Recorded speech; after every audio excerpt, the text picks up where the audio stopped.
सभी को सादर नमस्कार। संस्कृत कवियों के संबंध में अनेक रोचक कथाएं पंडित समाज में संस्कृत साहित्य के अध्येताओं के, पंडितों के और रसिकों के समाज में कही सुनी जाती हैं। कुछ प्राचीन कथा संग्रहों में इन कथाओं का संकलन भी किया गया है, जैसे मेरुतुंगाचार्य का प्रबंध चिंतामणि अथवा पुरातन प्रबंध संग्रह। इनमें माघ, कालिदास आदि कवियों को लेकर के कथाएं मिलती हैं।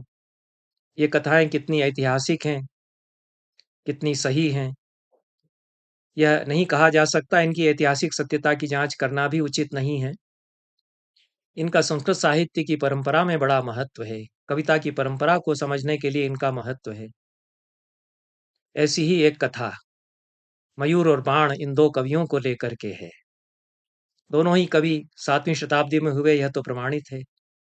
इस कथा के पीछे प्रसंग यह है कि बाणभट्ट की पत्नी, जो मयूर कवि की बहन थी, वो किसी बात पर नाराज हो गई अपने पति से। बाणभट्ट उनको मना रहे थे।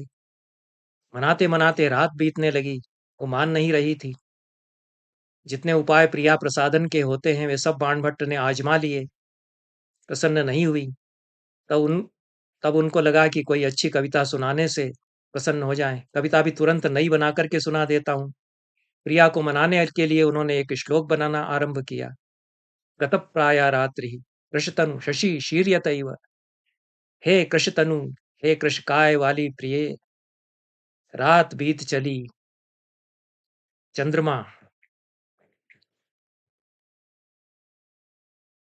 रात बीत चली है, चांद फीका पड़ रहा है, दिया मुनींदा होकर के झपक रहा है। तो प्रणाम करना ही अंतिम उपाय है, वह भी मैं कर चुका, फिर भी तुम प्रसन्न नहीं हो रही हो।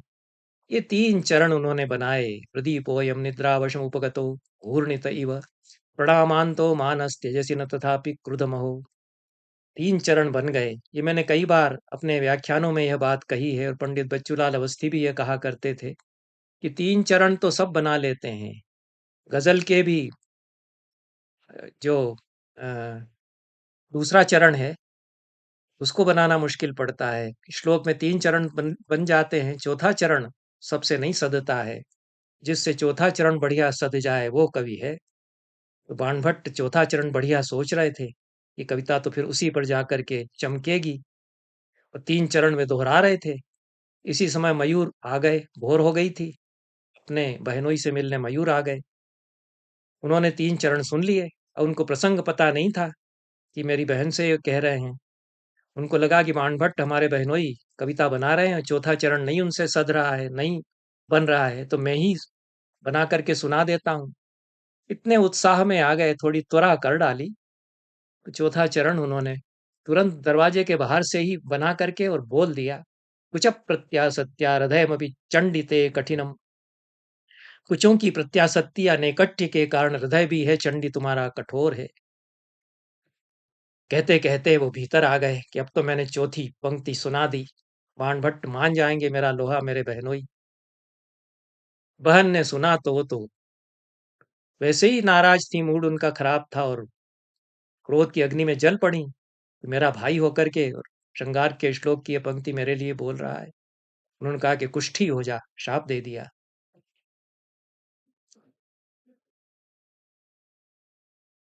मयूर ने फिर सूर्य शतक लिखा, बहुत सुंदर कविता, अद्भुत शतक माना जाता है, स्तोत्र माना जाता है, खूब उद्धृत होता है काव्यशास्त्र के ग्रंथों में। सूर्य शतक मयूर का, पूरी परंपरा सूर्य शतकों की इससे बनी। कई कवियों ने मयूर के बाद सूर्य शतक लिखे।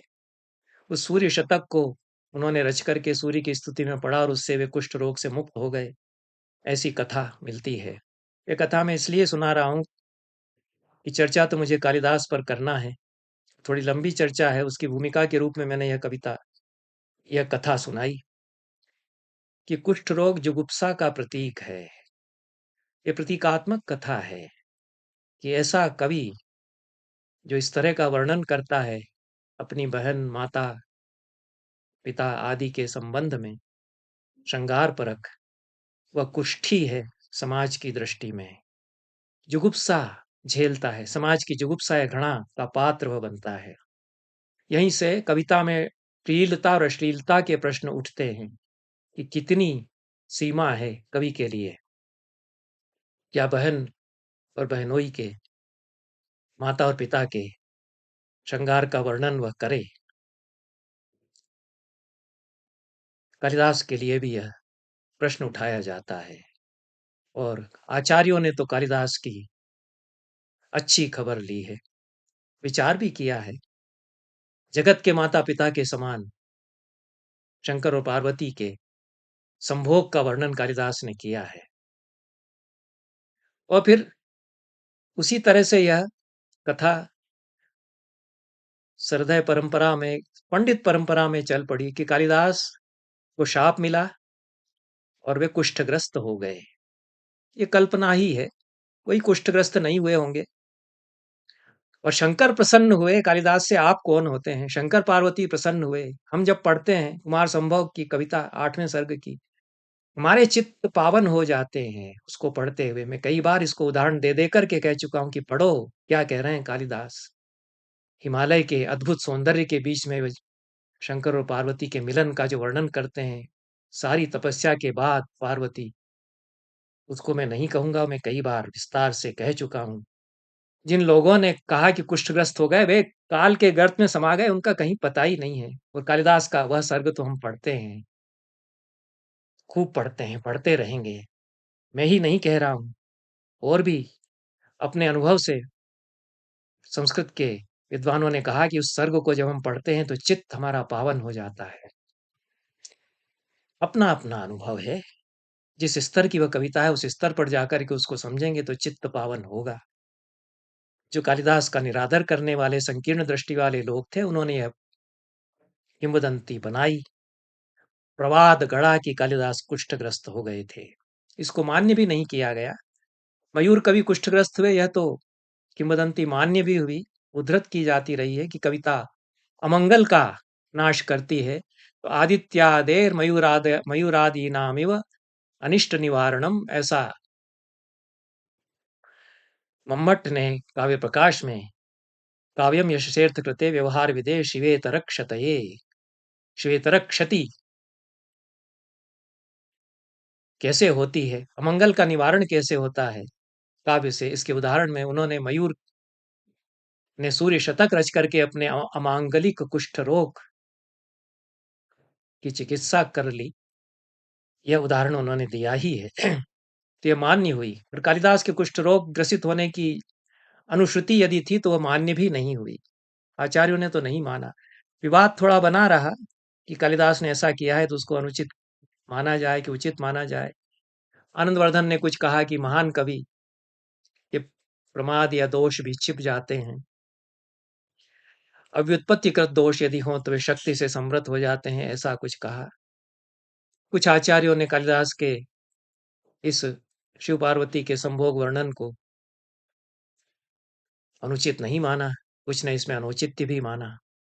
लेकिन कुमार संभव का 8वां सर्ग जिसमें यह वर्णन है, वह तो विश्व साहित्य की सबसे सुंदर कविताओं में से एक है। इस पर मुझे कोई संदेह नहीं है। और पावन कविता है, इस पर भी मुझे संदेह नहीं है। पर आचार्य तो ऐसे होते रहे जो कालिदास पर इल्जाम लगाते रहे, और ऐसे संस्कृत परंपरा में भी आचार्य रहे। और हिंदी के एक बड़े आचार्य जिनकी चर्चा मैं आज यहाँ करूंगा, उन्होंने कालिदास पर इल्जामों की, आरोपों की बौछार अपनी एक लेखमाला में की। वे महावीर प्रसाद द्विवेदी थे। महावीर प्रसाद द्विवेदी हिंदी के अत्यंत ही सम्मान्य बड़े आचार्य हैं। तपस्पूत व्यक्तित्व उनका है। बहुत सेवा उन्होंने की। सरस्वती की सेवा उन्होंने की। सरस्वती नाम से पत्रिका ही उन्होंने जो निकाली। महावीर प्रसाद द्विवेदी युग माना जाता है हिंदी में।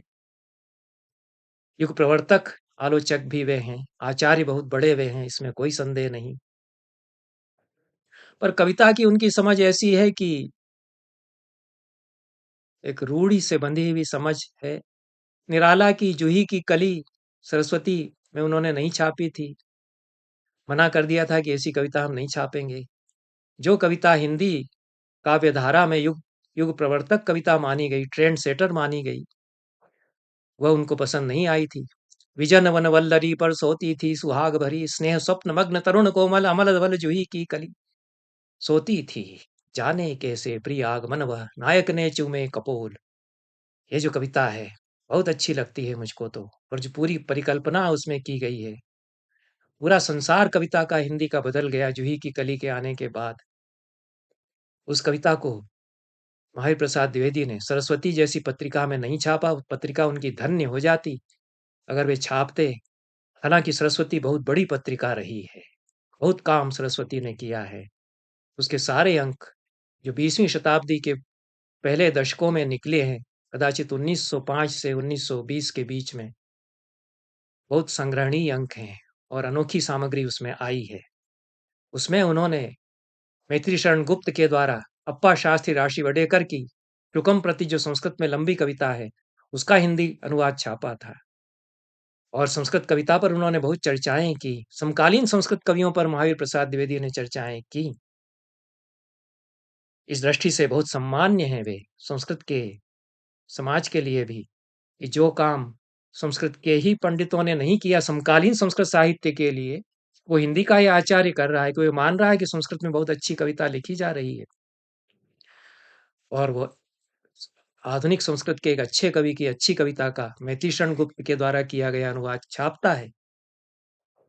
पर बड़े आचार्य होते हुए भी आचार्यत्व के घटाटोप और दर्प के साथ एक संकीर्ण दृष्टि महावीर प्रसाद द्विवेदी में थी।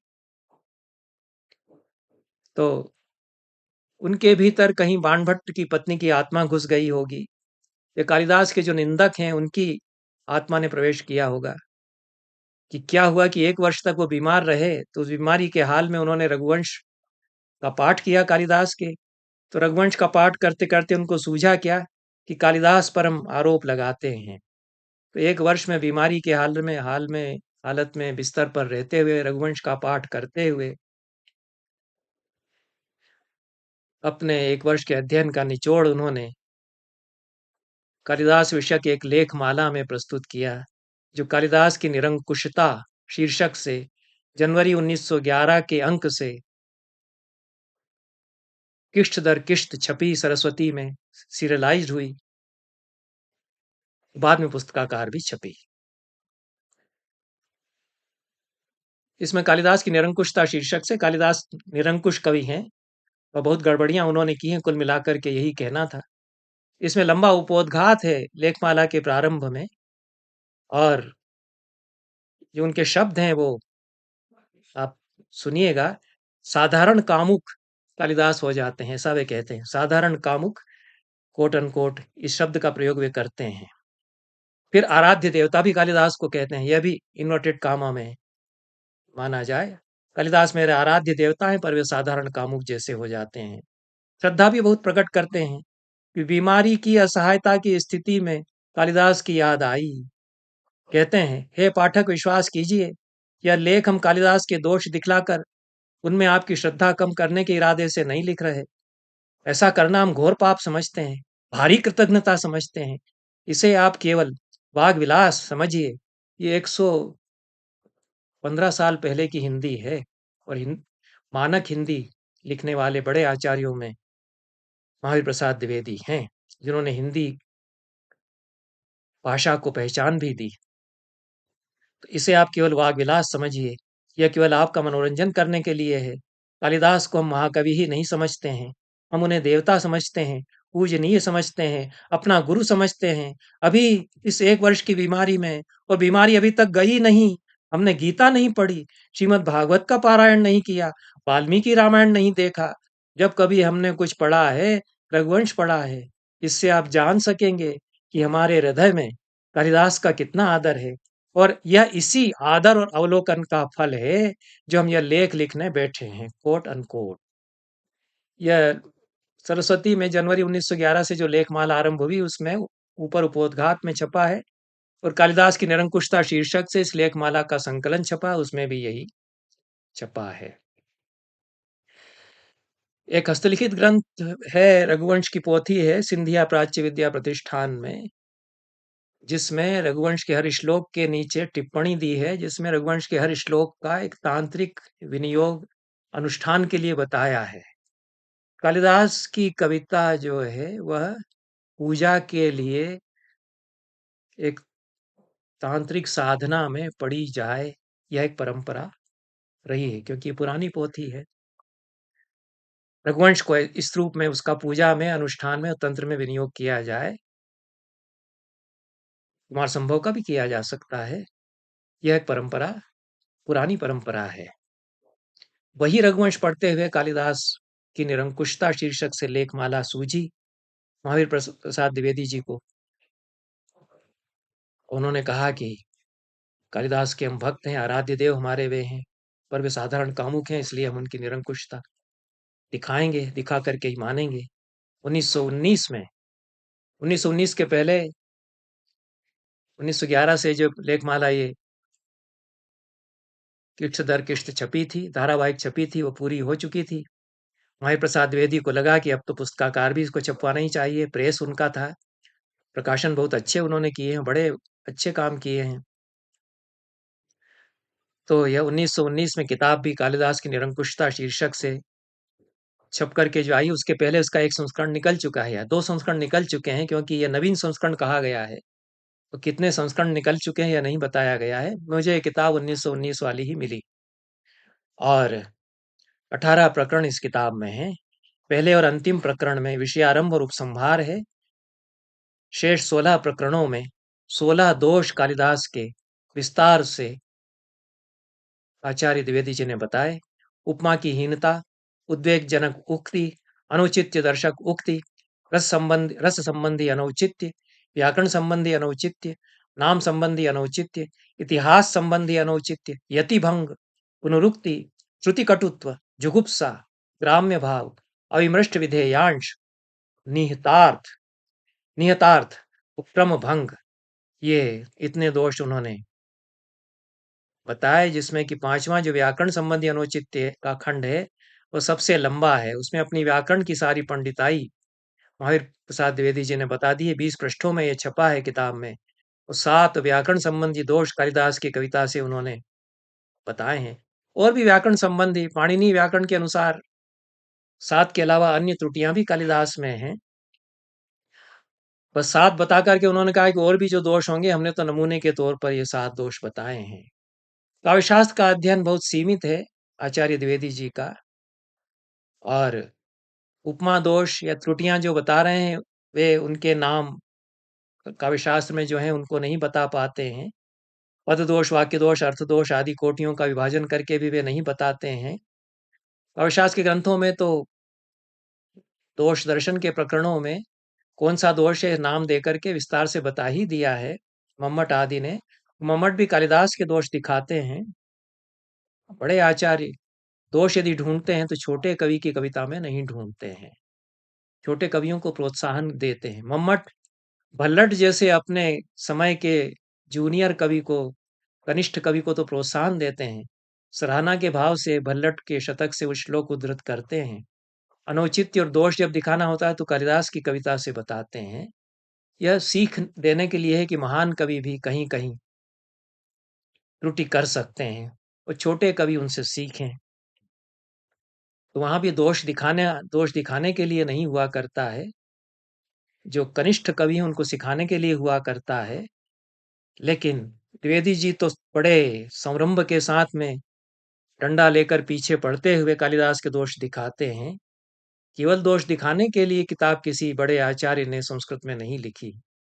प्रसंगवश काव्यशास्त्र में दोष के प्रकरण में कालिदास का श्लोक ध्यान आ गया, उन्होंने उदाहरण में दे दिया।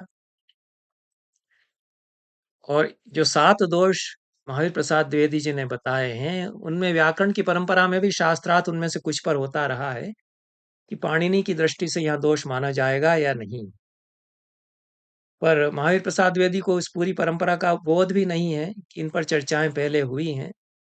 उनको जहाँ से मिल गया या स्वयं सूझ गया, वह उस पर इस प्रकार से व्याकरण संबंधी दोष प्रदर्शन करते हैं जैसे किसी बड़े अशोभनीय रहस्य पर शर्माते शर्माते पर्दा उठा रहे हों। उनकी शब्दावली है, इसलिए मैं ऐसा कह रहा हूँ कि कहते कहते संकोच होता है। संकोच क्यों? हम जैसे निर्लज्ज, हम जैसे निर्बल, अल्पज्ञ, असहाय मनुष्य को तो डर लगता है कि कालिदास ने अपने काव्यों में पाणिनि व्याकरण के नियमों का अनेक बार उल्लंघन किया है। ऐसा ये कोट अनकोट है। ऐसा कहते हुए वो कहते हैं कि फिर भी हम कुछ दिखा रहे हैं। हमारे जैसा निर्बल, अल्पज्ञ, असहाय मनुष्य डरते डरते ऐसा कर रहा है। तो ये दोषावली है, इसमें जो 7 दोष इन्होंने बताए हैं, सब पहले बताए जा चुके हैं।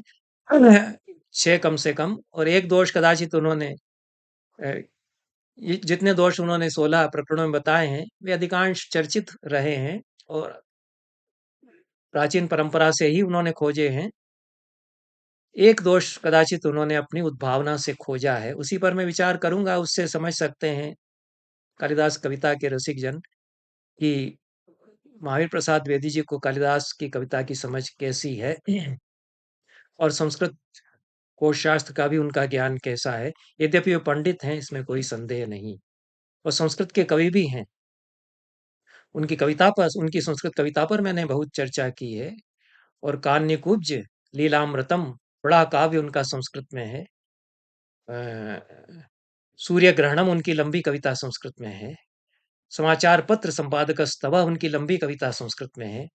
और जो हिंदी में कविता जैसी वे नहीं लिख सके, उससे उसके मुकाबले अनोखी कविता उन्होंने संस्कृत में लिखी है। अच्छी कविता उन्होंने संस्कृत में उसके मुकाबले लिखी है। समय ही ऐसा था, भारतेंदु के मंडल में अनेक संस्कृत के अच्छे दिग्गज पंडित और कवि थे। संस्कृत की कविताएं भारतेंदु के सामने नई कविताएं पढ़ी जाती थीं, सराही जाती थीं। महावीर प्रसाद द्विवेदी की तो संस्कृत की स्थिति ये थी, संस्कृत लेखन की, कि वे पोस्ट कार्ड भी यदि लिखते हैं,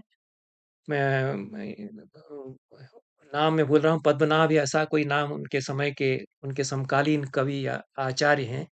पोस्ट कार्ड भी वे लिखेंगे तो जल्दी से वसंत तिल का छंद में वे संस्कृत में लिख देंगे।